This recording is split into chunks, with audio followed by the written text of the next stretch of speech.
All right, let us start with the causes of the back pain. What causes back pain? Two categories of back pains. One is the structural pain and structural related cause for the back pain, and the functional related cause for the back pain. So when we say structural, one simple word to use is some disc problem, something that is really just seen in MRI or X-rays. And when we say functional pain, that could be mostly muscular pain. And so these are or maybe in structural case, some spine alignment may be messed up or any such thing. So that is the one-liner definition of that.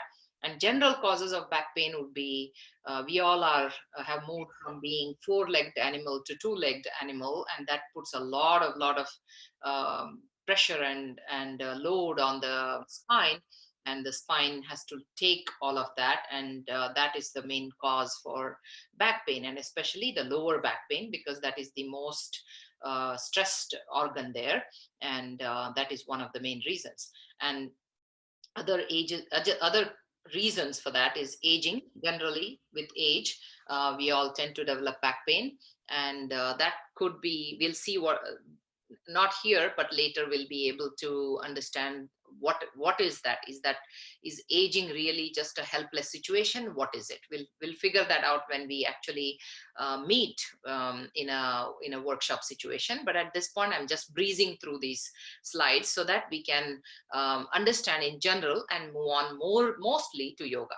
So some of the people feel there could be more reasons than just simply functional causes, or being able to sitting for too long, or any of those things, such as, there can be tumors, benign or cancerous, it doesn't matter. We just have to, those are all possible causes. It doesn't mean anything here, but just generally laying out the landscape of the pain here. It can be even infection in those areas. It can be injury. It can be even autoimmunity related diseases. So that's pretty much what I would like to say here, because we have a big agenda here. But the main emphasis that we want to bring here is one of the primary reasons for most of the cases, like you can put it as far big as 80% of the people. The cause for back and neck pain is usually stress. We call this psychosomatic disease. In many cases, it could be injury, it could be other causes as well, but eventually, even when it comes to healing, stress and any of the emotions can lead to either it can be a cause for the back pain, or can be a cause for a persistent pain and not healing fast enough. So this is how we would like to view it. And the point here is that this emotions that we have, the emotional speed that the mind develops over a period of time, due to various reasons, we may be suppressing it, we may be outwardly behaving fine but inwardly suppressing these emotions, or it could be an expressed emotion. It doesn't matter. Just emotion that is continuously felt can bring up various problems, such as it can be manifesting at autonomic system, where the whole sympathetic and parasympathetic balance is messed up, where you're supposed to be generally relaxed, but you are generally intense. So that is, you can tense up only when there is a need in a regular situation, but when you have an emotional situation most of the times, then your body remains stiff, your body remains in tension. So that could be the reason. It could be, that also can be the reason for degenerative disorders such as arthritis, osteoarthritis, and it can also be simply just a muscle spasm, because when I'm in tension, I just hold myself. So that could be the reason, or any of the hormonal reasons. So many branches of our physiology can get affected when I'm in tension, when I have emotional speed that I may develop. So that all can eventually lead to back pain. And that's basically our thought process, our lifestyle leading to back pain. So with that, we can move into the next part, which is stress itself. Stress itself is not bad. there's to a certain point where we can take stress. It's actually a good thing. It helps us keep motivated. It motivates us. It keeps us going. So that is the stress itself is necessary for us to even survive and thrive. But when that stress increases to the point that we cannot take, that's when exhaustion and ill health can happen. So that is one of the things that we wanted to bring up. But then, what is yoga and how yoga helps? Yoga is a skill to slow down the mind. And when the mind slows down, these emotions, the speed, the extreme emotions in many cases can slow down, can we can remove these emotions and develop mastery over our mind. And that is what yoga is all about. It's called Mana Prashamana Upaya. That is, it's by Yoga Vasishta, which is a yogic text, says Mana Prashamana Upaya is yoga. That means it's a skill to calm down the mind. Chitta Vritti Nirodha, Patanjali, the father of yoga, says that it is a way to reduce these vrittis of the mind, the waves of the mind, and that is yoga. So when that happens, if we go back to this slide here, where we talk about comfort zone, up to a certain point, stress is good. When we develop the mind in such a way that stress does not trigger us so badly, then the comfort zone starts going up a little bit more and more and more. That is, you won't get easily stressed out. Your stress comfort zone can be pushed up in the graph here, and so you can take more load without feeling the stress, because the modern requirement is such that you have to take a big load. And so until even with that big load also, you won't feel as stressed, because now you have developed a mastery over that handling of stress. And that's what yoga helps us do. And most of you, or some of you at least, know this pretty well, that yes, I mean, most of us agree that yoga helps us with stress. Most of you already know yoga helps you calm down. So those two definitely are not debatable here. But then how that can be applied and how that is useful in our day-to-day actions, that is, how this can be a karma yoga, how it can be helpful in developing a skill of working, that is yoga karma sukaushalam, as Bhagavad Gita says. That is, even with additional load, even with a lot of work, even working continuously, you can be in the state of equanimity. That is when stress doesn't affect us. So this is the slide I was going to bring. So what is yoga itself? Other than saying that it's a technique to calm down the mind, it is a technique to work without getting attached. Yeah, those are all techniques. But then what we did not understand is, really, is that because I am generally supposed to be not so happy? Am I generally supposed to be anxious? No, I'm generally supposed to be blissful. I'm generally supposed to be happy. So yoga is a conscious process of not even doing anything to you. It's simply bringing back to your own stress-free, blissful nature. So all of this that we are facing outside is actually unnatural to us. The natural state for us is to be happy, is to be healthy. That's why when you ask someone, how are you? And if they say, yeah, I'm fine, nobody asks you why you are fine. But when you tell them you're not fine, they're asking, oh, what happened? So that means your nature is to be happy and healthy. Your nature is not to be stressed out. So then why are we stressed out? Why are we unhappy? Why are we going out of our nature then? It's just that additional desires, additional expectations about life, which make us go out of our own original nature, and yoga helps us to come back to our own stress-free, blissful, true nature. And how does yoga help?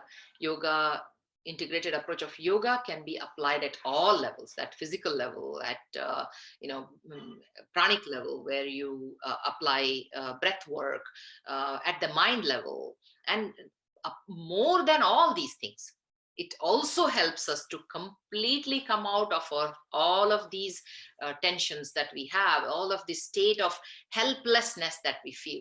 That is, I'm helpless against this huge power that is acting on me. That is, or children maybe, or the senior care, or maybe your spouse, maybe whoever that might be, quote unquote cause of our stress.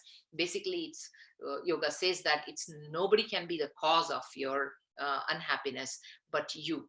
It's hard. I mean, this the question that we keep getting is, oh, so you're blaming the victim. No, we are not blaming the victim. It's basically this victimized feeling itself. You will start feeling empowered. You start feeling, oh, wait, he said that. Oh, she said that. It's okay. I know how to let go. So that power, it doesn't exist with us because we are so caught in the world.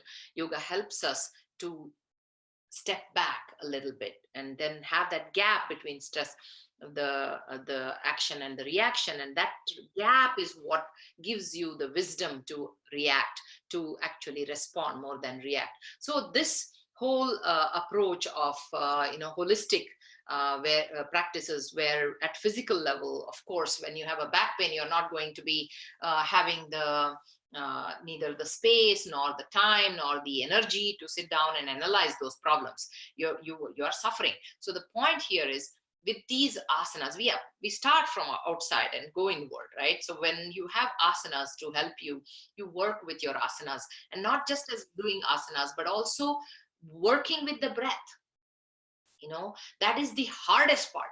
In fact, that's why it's good to meet and do these practices, because when you see how that breath flows when you're moving your body, that learning process, it takes time for us to learn that process. And with that subtle practice, such as breathing, through the practice of asanas, through the practice of kriyas where you move, and how to practice bandhas, hold them, and all these practices can strengthen your muscles for sure, can improve your flexibility, that also is sure. But at the same time, they're helping you breathe, they're helping distribute the oxygen throughout the body, helping you, your blood flow, your nutrition is flowing nicely. This is what yoga is. It's much more holistic than just otherwise simply a physical practice. Of course, physical therapy is definitely something that most of the back pain people go to, and we are not saying that we are against that. Go for it. Physical therapy helps, chiropractic helps, many other alternative therapy also help, and of course medicines anyway help. But the point is that, what is it that I need to do so that I don't have to constantly depend on something outside like that? Is there something that I do so that I slowly, over a period of time, it may not happen, like there's no magic pill here. If so, everybody would have swallowed yoga as a magic pill. But the only reason we like to go to the doctors is because it just, I swallow this pill and I'm just fine for the day, and that might be more motivating to do. But then medicines have side effects. If it was just a question of swallowing a pill, sure, why not? But that's not the case. Over a period of time, they cause a lot of side effects, stomach problems, some stomach lining starts degenerating because you're eating too much of non-steroidal NSAIDs, anti-inflammatory medicines, or maybe sometimes steroid injections. Who knows? All of these reduce your immunity as well. So here, this is one. I mean, while of course, padding yourself with all these band-aids, you should start looking at it holistically and start seeing, okay, what can I do next to, now that I am decently okay, and little bit of pain is taken care of by medicine or by physical therapy or whatever it could be. But tomorrow, if I have to once again go to physical therapy and continue like that, and as long as I'm taking physical therapy, I'm okay, or even as long as I'm working out, my muscles are okay. But otherwise, again, they will all come back, all the pain will come back, is not the situation anybody would like. I want to become like a child. I want to become, pain-free, stress-free, worry-free. These are all things that only yoga can help us. So that's why while we have all these techniques for physical body and for breath work, for pranic body, and then meditation and bhajans, and again, don't have to necessarily do everything. Depending on what you like, we'll be able to provide those, or you will be able to take those. It's not necessary that you have to follow one technique only to go through this. Each of these is a platter of techniques you have. Like, for example, those who are very intelligent and analytical in their mind, let's talk about happiness analysis. Let's talk about what is a notion of life. What is a notion? This entire world is a notion. Pain itself is a notion. Why me? Even the medical world is saying pain itself is a notion. Some people have better tolerance for pain, some people have very low tolerance for pain. So that pain itself is just a response we give to those neural signals that we get in the brain. So if you see that way, you can start analyzing in a positive way, and as opposed to in a negative way. So these are all things that yoga helps as a platter of techniques for you to pick and choose what works best for you. And at the end of it, the whole objective is to remove the habitual thought patterns and these tendencies of likes and dislikes, likes and dislikes. What is the best total cure? How is total cure possible for me? That's what yoga helps you go toward. And so some of the techniques, like we said, breath coordination in the body movements, it's a pretty subtle, very, very subtle and very deep. So that is something which helps a lot. Slowing down the breath calms the mind down and increases the awareness. Body awareness is very, very important. When you become aware, diagnosis is half cure, they say. So when you know how to diagnose it early on, when you know the onset of pain, many a times pain is a very interesting vicious circle. You get a pain and the stress increases, because pain says, okay, there is pain, now let me hold it tight. Oh no, that creates more pain. So then you hold it even more tight. So this is how the muscle spasm creates pain. Pain creates stress, which in turn creates muscle spasm, because that's the neural pathway that is set in the brain. That is, whenever I'm stressed out, I'm supposed to hold myself tight. This has become the neural pattern. Very simple. When I'm thrown in the water and the water is hugely deep and you cannot swim, what are you going to do? You will hold on even to a straw to be able to, come out of it. So sometimes it's irrational also, because anything that I can hold on to, I will hold on to. And that is what we are doing here in case of muscle spasm and in the pain, because we tend to hold on, we tend to fight. We don't want pain, so we fight. That fight creates stress, and stress creates again the pain. So this constant positive loop, which is spiraling you down to the misery, can be that has to be broken. That vicious circle has to be cut somewhere. And where are we going to cut? Just observe the pain. Okay, just feel what is happening. Where is the pain? What is the source of the pain? So this awareness is not easy. It won't happen in a quick time, but it does happen even in a quick time. Also, you will see that today. But of course, over a period of time, that whole neural network that is built inside, that whole pathway, that whole tendency that is created inside the brain has to unwind. It has to undo. The wiring has to be undone. And brain is the most plastic of all the organs in the body.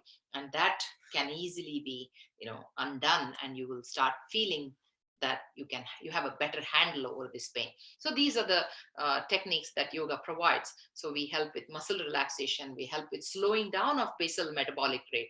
That is, when you are in resting state, your body and mind are totally calm. Your pranic activities like digestion, various activities, including the tone of the muscle, will completely relax in the deepest possible manner. Sleep also does that, but sleep can go up to 9%.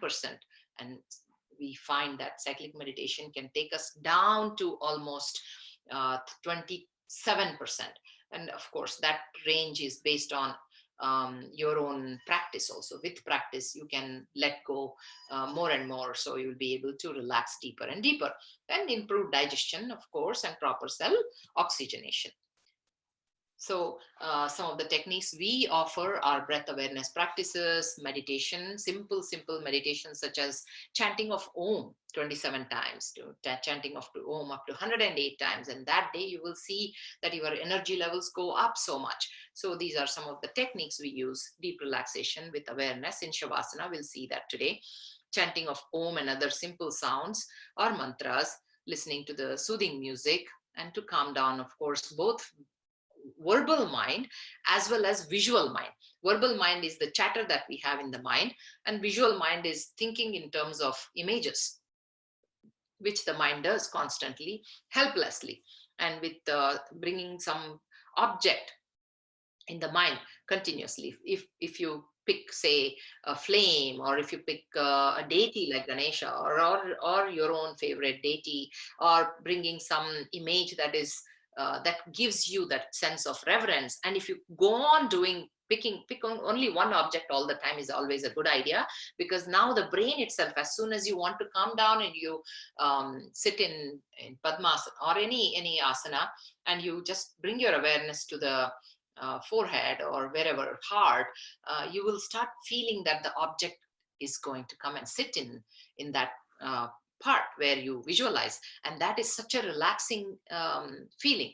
And that is also, again, it's a question of developing it as a culture. It's once again thought pattern. We are creating patterns in the brain, which is basically what culture is all about. Culture is about wiring yourself deep down, so that when you close your eyes and you bring up some image like that, you completely relax. So all this can happen when you practice yoga. Apart from that, of course, you also have to be aware that more than just simply looking at only medicine, modern medicine, which is fine. I mean, we're not against it. Look at other things as well. Talk to your doctors about, I mean, nowadays, of course, doctors do this, but just in case you haven't been there and you're just struggling, vitamin D deficiency can also cause muscular pain. B12 these days, people think, oh, only vegans suffer from B12 deficiency. No. They're saying that the soil itself is so bad these days that B12 doesn't exist even in meat eaters. They need to worry about B12. So look at all the factors. And then, of course, the without diet, yoga is, only half, or not even very effective, I should say. While we say that, we also say, go ahead, start yoga, because it'll bring you awareness about diet. So you will not feel good when you eat these things.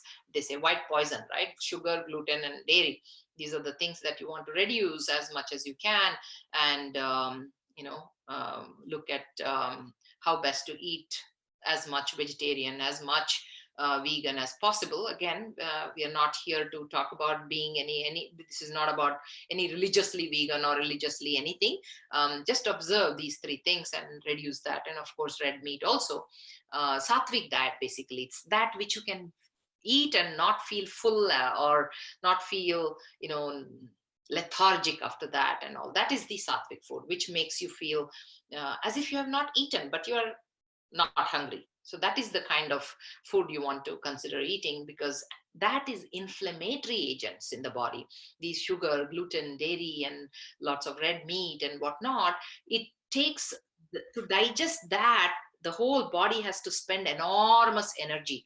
And that means what? Energy doesn't exist for the brain to do other activities, for the mind to do various thinking practices, thinking activities. And then what happens? However, you have to do all those things. So then this fight begins between the digestion and your thought process. And then, of course, what fails? What is given up?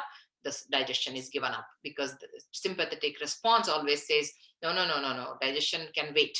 You take care of other things first, because those are survival skills that we need to worry about. So this is how digestion doesn't take place well when you eat these things. And when food doesn't digest well, then obviously there is ama, toxins, waste collected in the body, and inflammatory agents.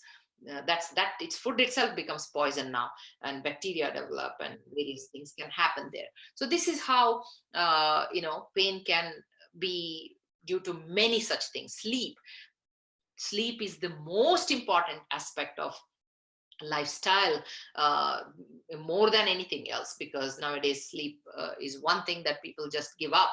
And when you give up sleep, you can imagine, inflammation can only get worse. It's deep sleep that takes care of all the inflammation. Immunity building happens in that time period, as well as, of course, all the emotional garbage that we have created during the daytime. The nighttime is a therapy time. It just washes away all these bad emotions, and it gives you a space to heal.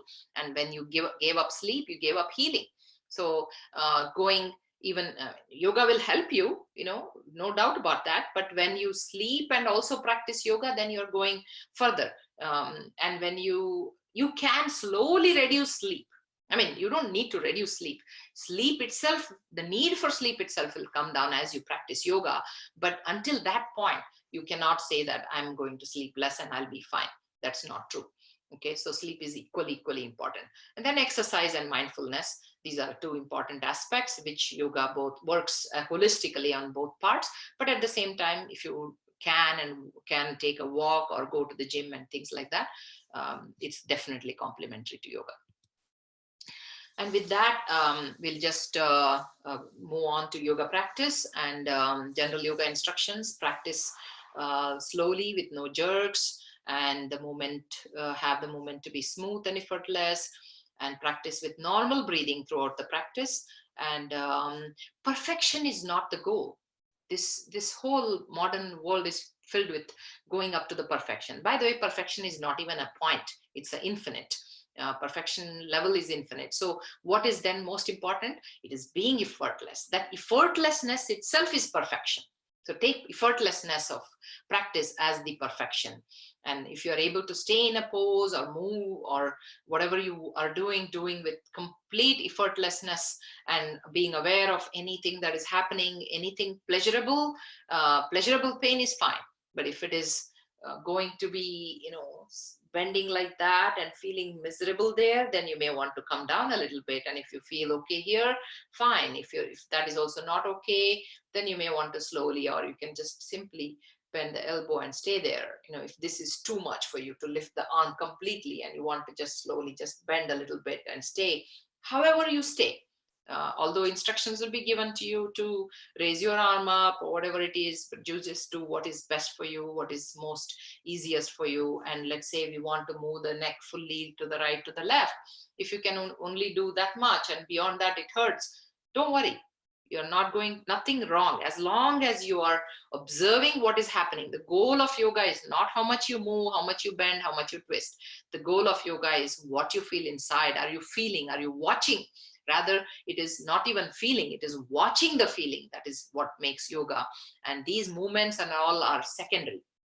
So keeping that in mind, feel all the changes with passive awareness. And of course, we assume that you have talked to your doctors about any movements, any twists, any change, any bends, and anything that you should not do, you should not do. And we are going to do chair yoga. So if you, and later we'll be doing one Shavasana. And for Shavasana, if you can go down, that's great. If not, then even practicing on the chair is equally fine. Okay, so let us begin now. And if any of you would like to turn your video on, please do, so that I get some feedback through the whole practice. So please do turn on the video if needed. And I will put those people who have their video on my screen so that I get the feedback while teaching. Okay, so let us begin now.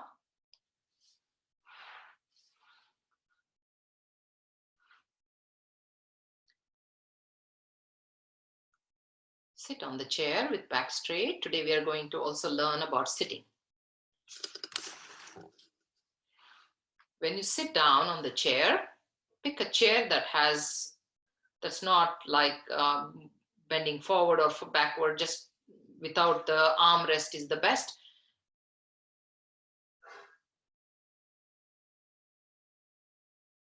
Okay, so sit with back straight, trying to not take the support at the back, both sit bones on the ground, feet on the ground, knees at hip distance, and the block between assume that there is a 6-inch space between the knees, 6-inch space between the knees, like that. And that space you want to maintain. And as if there is a block that you're squeezing, squeeze the imaginary block between the knees. And sit with neck straight.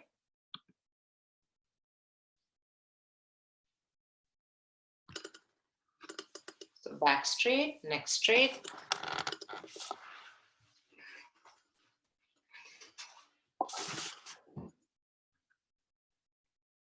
Eyes closed.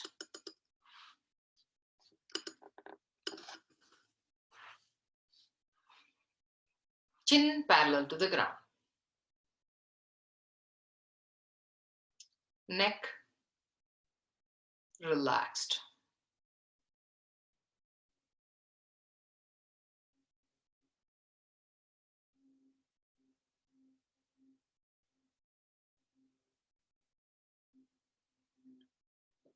And let us begin the practice of neck movements. We'll be moving the head to the right, to the left, and to the right and to the left, very slow. So at the count of 15, we'll be turning the head. So observe the demo if needed. This is how we'll be turning the head along the vertical axis, as if you're looking at the neighbor. When you want to turn at the head and look at your neighbor, how you look at. So with the crown of the head facing the ceiling at all times.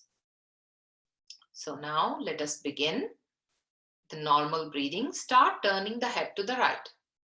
1, 2, 3, 4, 5, 6, 7, 8, 9, 10, 11, 12, 13, 14, and 15.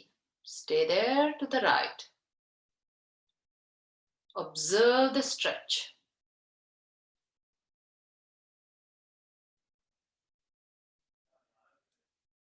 Start bringing the head to the center.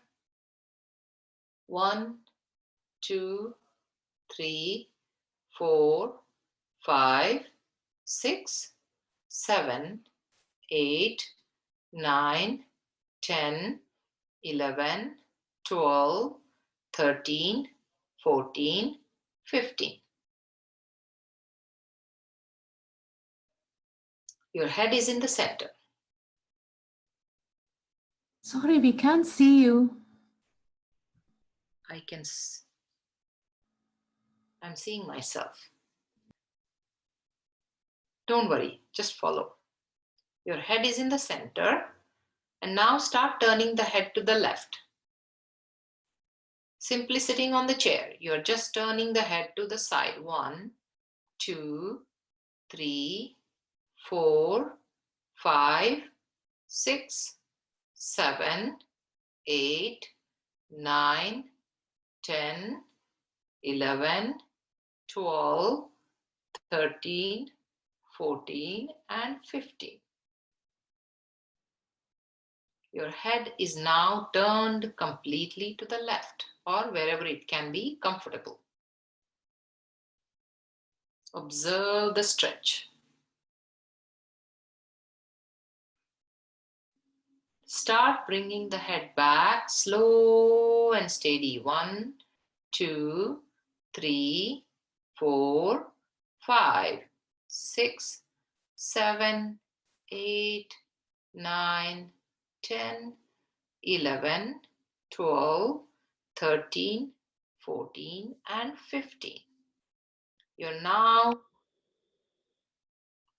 to the center. Observe what just happened.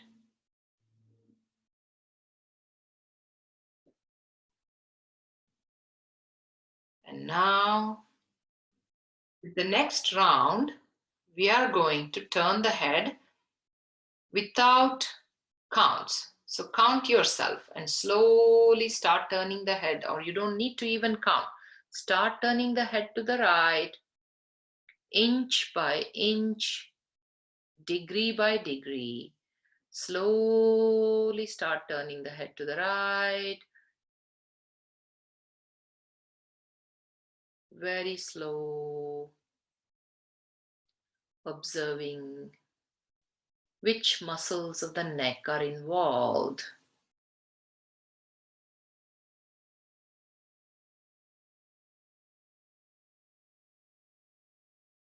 Your head is now to the right.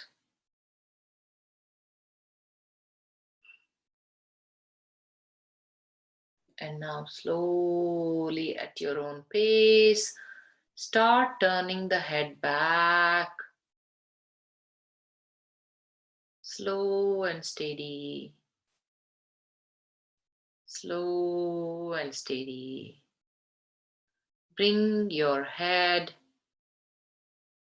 back to the center. Now your head is in the center. And now, slow and steady, start turning your head to the left.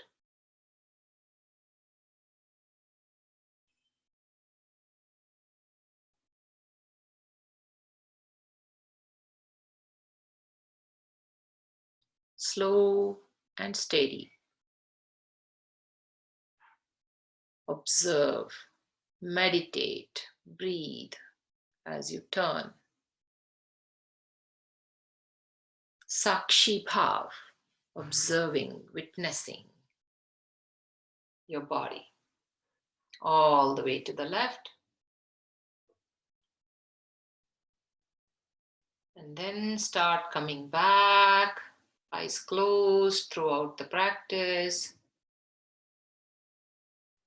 Continue your journey, slow and steady, until your head is back in the center.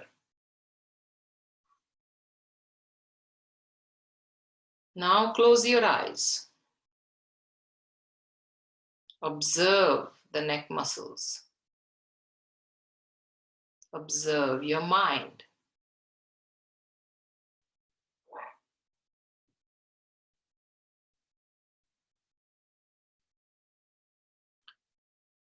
And now, moving on to the next practice, the practice of chair cyclic meditation. This whole thing is about this cyclic meditation where you stimulate and you relax. So now bring your arm down, right arm down by the side of the chair. If you have an armrest, slightly move forward. If you can stand and practice, feel free to do that. So sitting or standing with right arm by the side, we'll start lifting the right arm up. Slow and steady. Again, the same manner. Start lifting the right arm up inch by inch, inch by inch. Slowly, the arm starts going up. The arm is now at 45 degrees. Continue up, up, up, until the arm is now at horizontal level, turning the palm upward. Start lifting the arm up as if there is a heavy weight on the arm. You feel like you're carrying something. Observe that effect. Upward diagonal, all the way up to vertical. And now gently bend to the left with left arm hanging loose by the side. You are now bending to the left. Stay there only as much as you can, eyes closed. Observe, feel the changes. At any point you want to come back sooner, feel free to do that. Otherwise, stay, breathe, meditate, smile.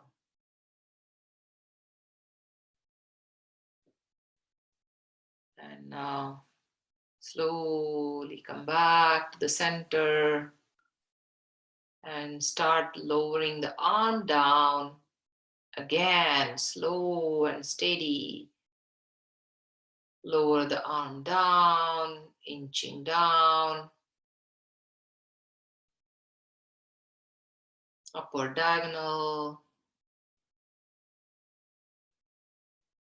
Coming down to horizontal level, turning the palm. and lowering the arm down.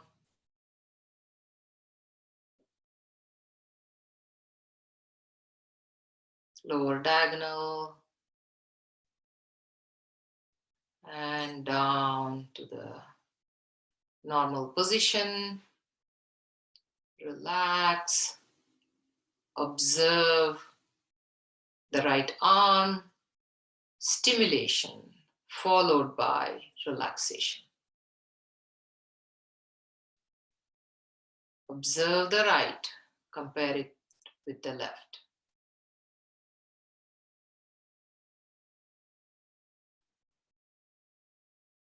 And now slowly start lifting the left arm up.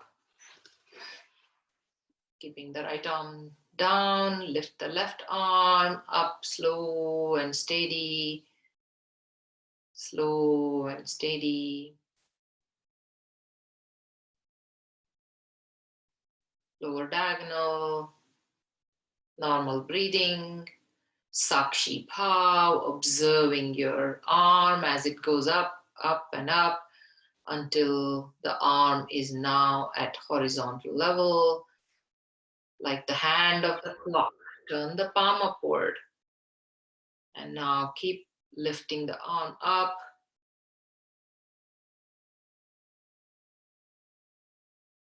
Up and up. Upward diagonal. Continuing up until the arm is now vertical, stretching up, and slowly now bend to the right with right arm hanging loose, left arm stretched up. You can take the arm along or keep it up vertical. Observe the effect. Stay comfortable, neither forward nor backward, just the side bend. Meditate, breathe, smile. Eyes are either half closed, fully closed, neutral gaze if open.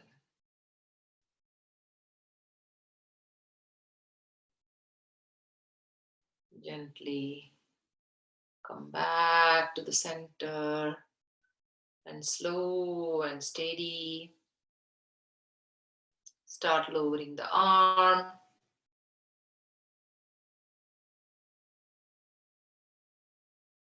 Upward diagonal.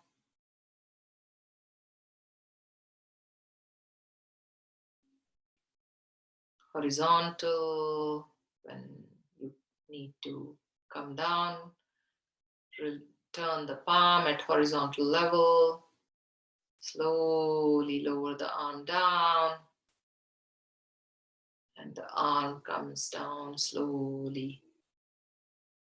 Release and relax. Relax on the chair. You can take the backrest. Just lean back. Eyes closed. Observe the two arms.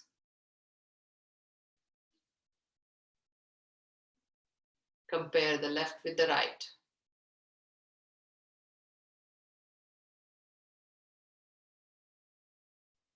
Bring your hands back on the thighs, sitting straight. We'll practice one back bend where we chant the sound of ah, one forward bend where we chant the sound of In case of forward bend, if you have any pain or any hypertension, the best way to forward bend would be to cross the arms on your knees and put the head down. That is the easiest way to forward bend. So let us start with the back bend. Excuse me, ma'am, we cannot see you.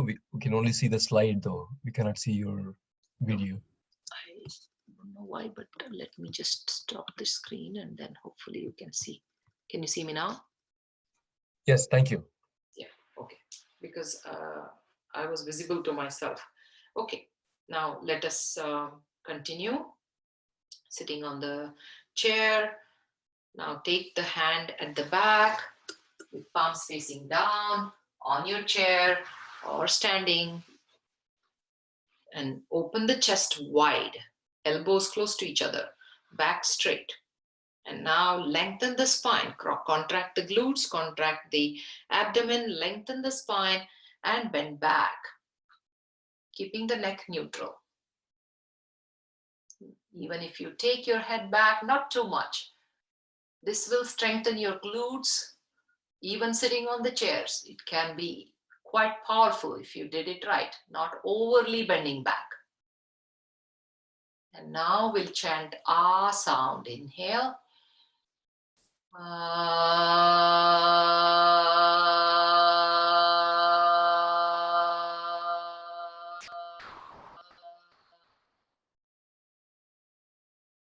And gently come back. Release the hands. Hands on the thighs, eyes closed.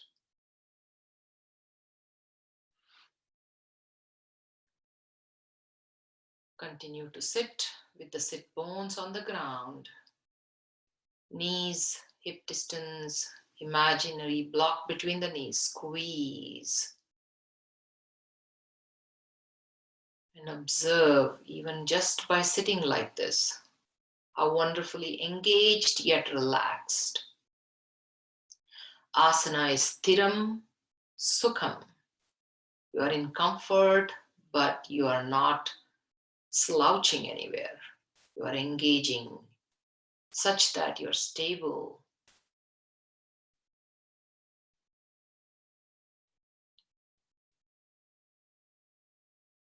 And now we'll practice the forward bend. As you inhale, raise your arms in front of you and continue to raise them up, up, up, and up, all the way. Stretch up. Stretch up, draw the belly in and lengthen the spine. Stretch up, chin down. And don't take the support of the back. Now, drawing the belly in, lengthening the spine, bend forward from the hip joint, slow and steady, as far as you can go, all the way down, down until your hands go on the floor. And if that is too much, you can always put your hands on the hip, on the thighs and rest.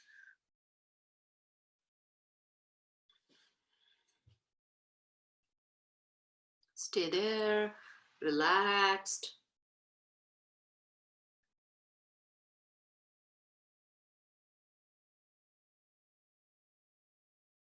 And we'll now chant the humming sound, Makaram sound. Inhale.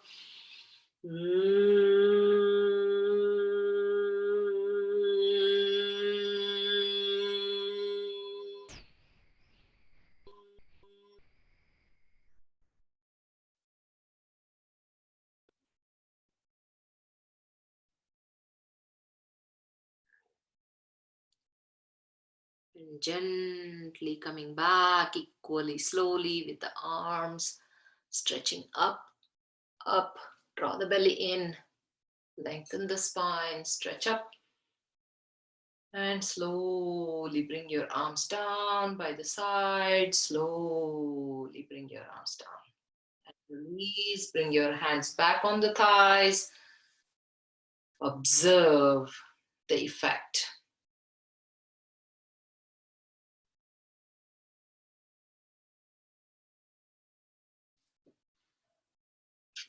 And now gently lying down on the mat or sitting back on the chair, whichever works for you, will go into deep relaxation. So you may decide to lie down on the mat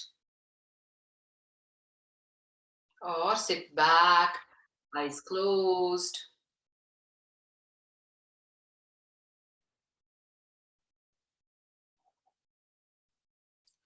If you have the mat, feel free to lie down, and that always gives you a better relaxation. Now bring your awareness to the back.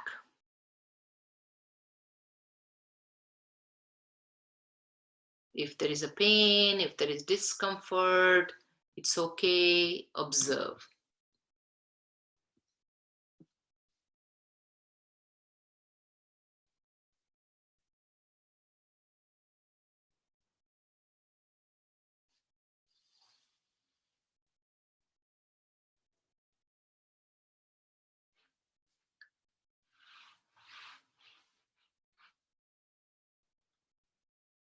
Observe the neck. Observe. Just observe. Nothing to do.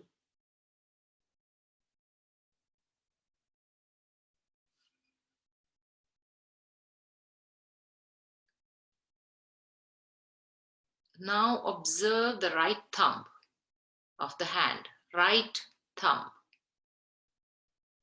Yeah. Just move if needed and observe the feeling inside the right thumb. Observe the left toe, the big toe of the left foot. Do you feel it? If not, move it and then feel it.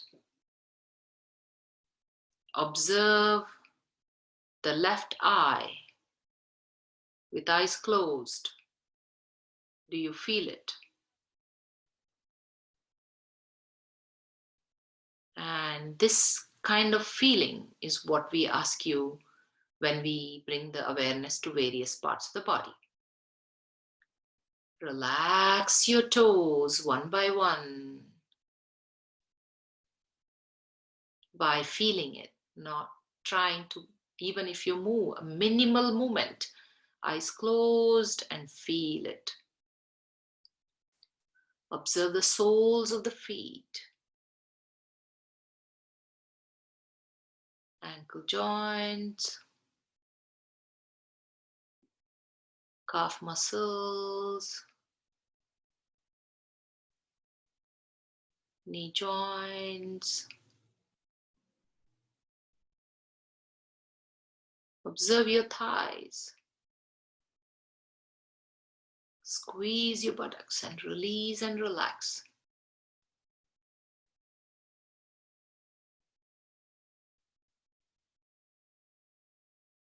Observe your back.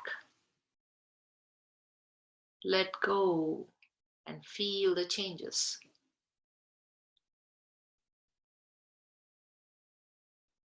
Observe your abdomen. Inhale, abdomen bulges out. Exhale, relax. Feel the breath in the chest.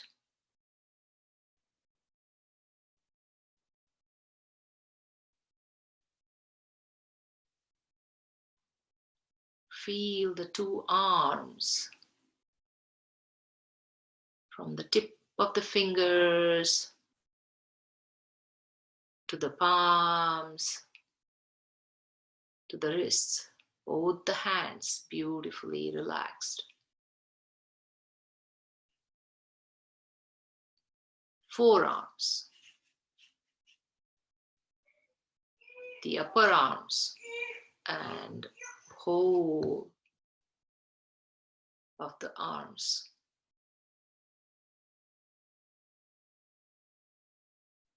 Come to the neck, the head region. Relax your lower jaw. The tongue falls freely inside the mouth.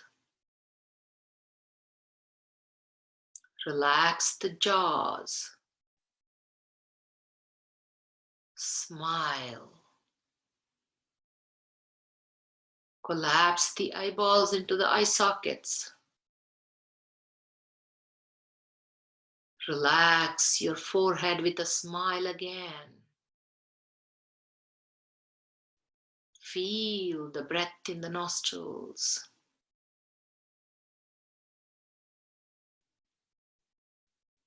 Feel the back of the head and the crown of the head. The whole body is relaxed. The whole body is relaxed.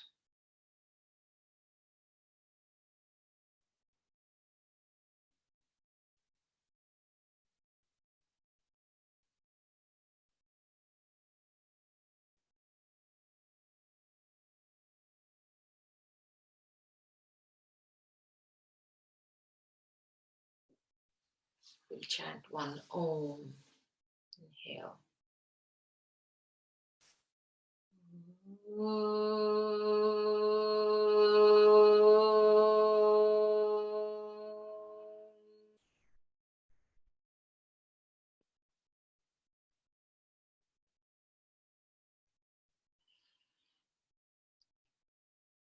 Gently, when you're ready, come up to sitting, or if you're sitting, gently blink and open your eyes and just rub your palms, cup your eyes, massaging your face and the neck.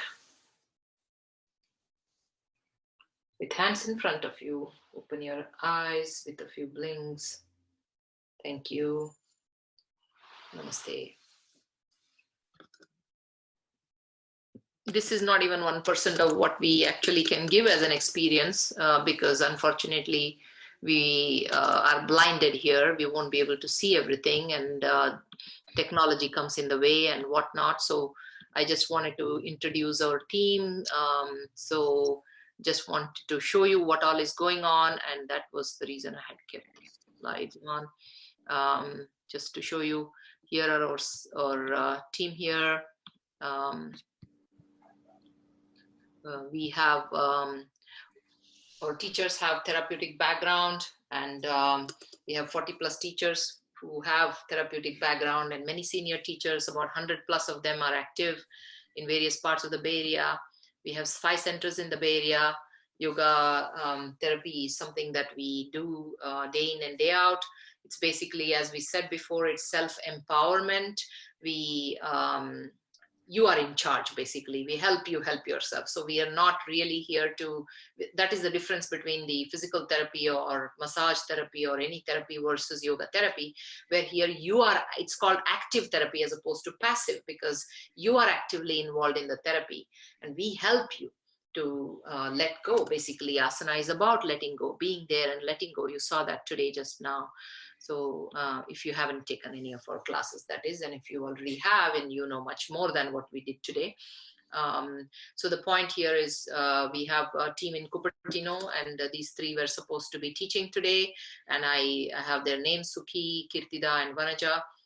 They were supposed to be talking and teaching the classes today in Cupertino. In Milpitas, we have Savita Joshi, or Yoga Therapy Director, Rima Shah, and Nikita was supposed to be teaching. And then in Fremont area, we had Beena Desai, who is area director, and Shushma Srivastava and Geeta and Meenakshi were going to be teaching today. And in Evergreen area, Vandana Pathak, who is our area director, and then Urmi, who is one of our very senior teachers, yoga therapists, they were going to be teaching. And in Trivalley, Pleasanton area, we have Lata Anand, who is the coordinator there, and Shilpa, who is also the coordinator. And we have Shobha and Vinuta, who were supposed to be actively conducting the workshop today. And that's what I wanted to bring up. Apart from that, just to introduce our team. And if you have any questions about our classes, about anything that you have in terms of our concepts, any debate, you can feel free to ask questions. Will you be having this workshop later on? Yes. Pasrini? Yes, Nico, we'll be having a workshop later. Today, we just simply didn't want this much of enthusiasm. We did not want to let go. So I brought some 1% of it with all the noise. And I mean, it's not easy to do these things online. As you saw, a lot of technical challenges happen. So we appreciate that you took the time to do it, Ashwini. I'm sure everybody appreciates it as much as I do. Thank you, Nicole.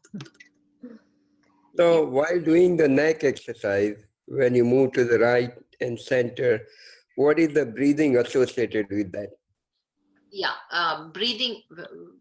Breathe in, hold your breath, or breathe out. We decided not to bring too much of breathing today because online we have no idea what you're doing there. We will be helping you if there is a movement. Usually the general rule would be when you are contracting your chest region, it's exhalation. When you are expanding your chest, it's inhalation. But there are different practices. Some practices have more breathing aspects to them. Some practices have more, if especially we are going to go very, very, very, very slow, then we don't really emphasize on coordinating with the breath because your breath won't be that long. So there are various techniques that we have, and that needs to happen when we see what you are doing. So see, breathing is something we subtly observe, and if there is instruction flowing out of internet and you are doing something there which we cannot figure out, you might hurt yourself. So that's a very subtle area.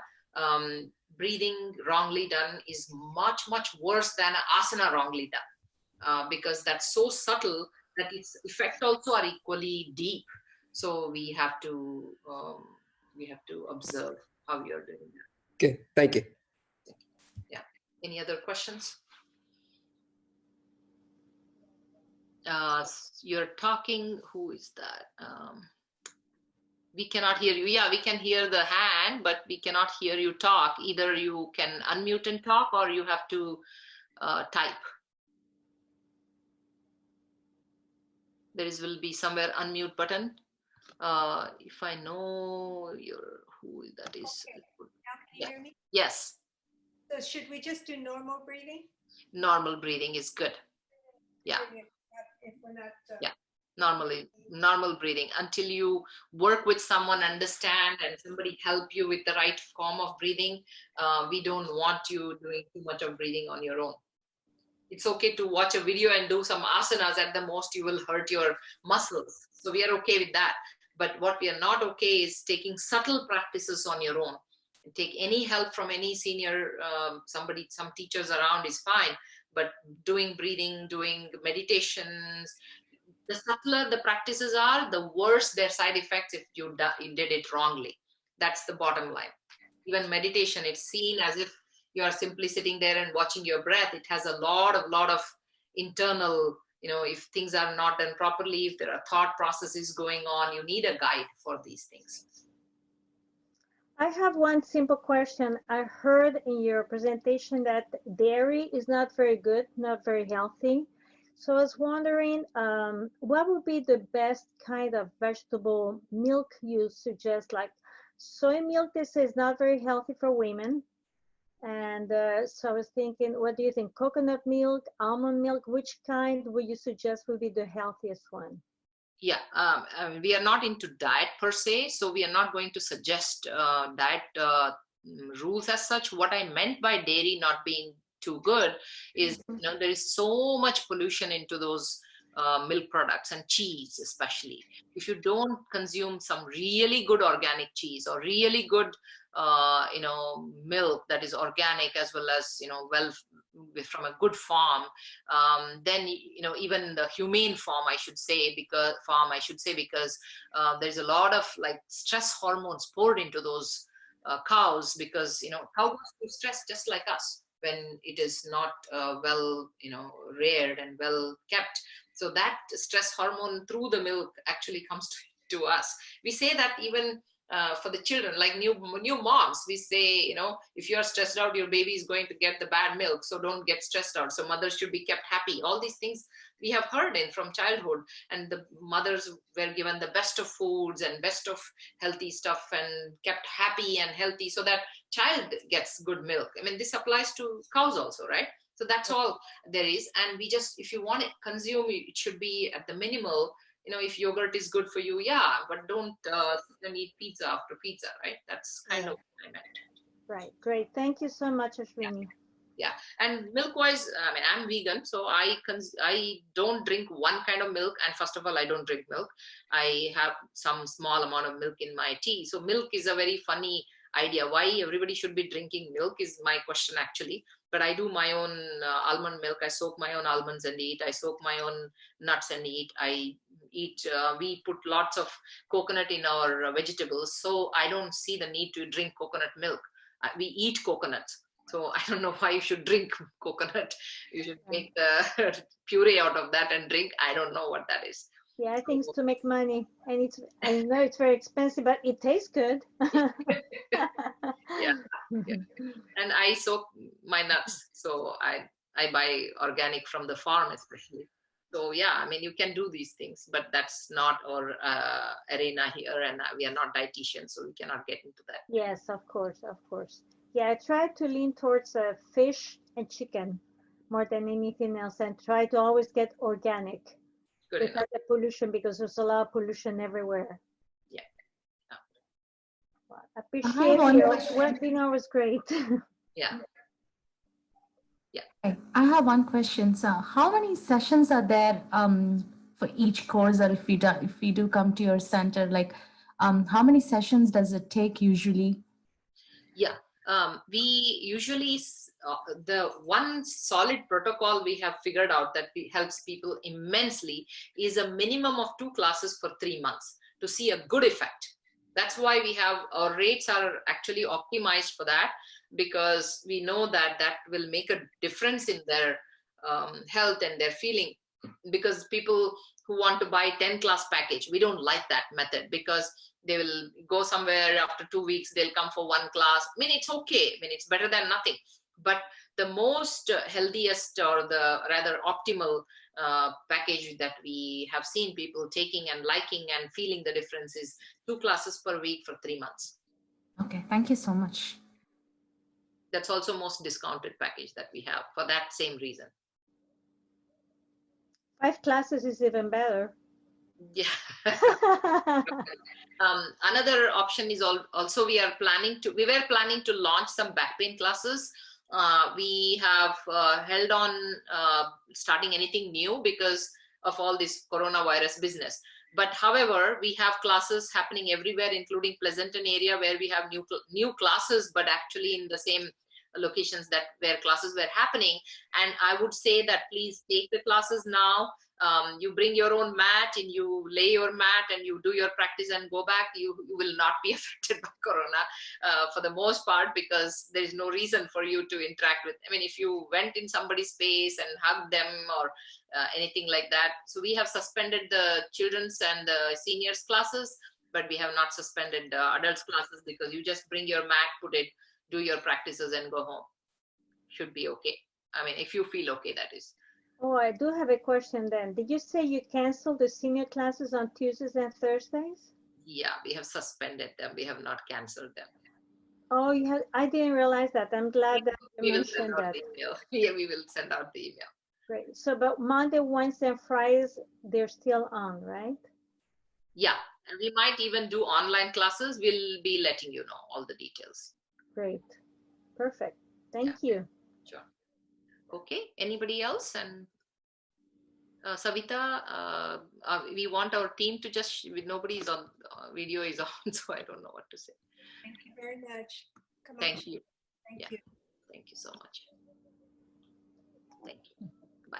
Bye-bye, Shvini. Bye.